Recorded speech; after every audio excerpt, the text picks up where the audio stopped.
Hello guys good afternoon. तो मो देह बहुत ही खराब थिला ए 2 दिन हम तो से मु किसी ब्लॉग भी पोस्ट करनी। तो आज देखिए मु बाहर किना कुआड़े जाऊँगी 2 दिन हम रूम रे शोई शोई मो मुँह भी फुली जाइए देखिपे। तो 2 दिन आज टी देह भल लगे देह भल लगे मैंने तो रूम रही हेनी।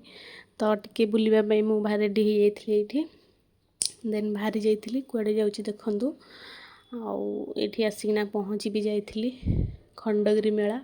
ओ भाई कि भिड़ माने रथ यात्रा भी एत भिड़ नथिबो एते भिड़ थिला।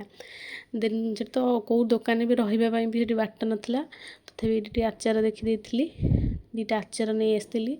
देन ये देखो टाटू कटुँच तो मत भी इच्छा होता है एत कष्ट किए सह तो इग्नोर मारिक आगू गली ये आकाश गोटे कौन होके जापर किसी बाहर जिनस तो खाइबी से गोटे लस्सी पी देती खाली और किसी खाई नी।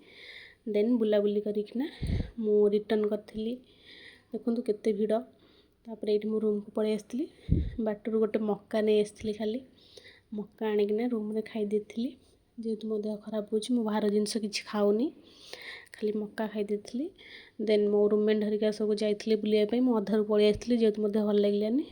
तापर ता बापा ये चा बसई देती आठी एकुटिया रूम रे कौन करी बापा सेपटे थिले मुझे चा बनाऊली आते भिड़ थिला मेलार मु अधारू पलि आसली ना तुम सब बुलाबुली कर मुझे देन मुझे चा करना बापा दे दी।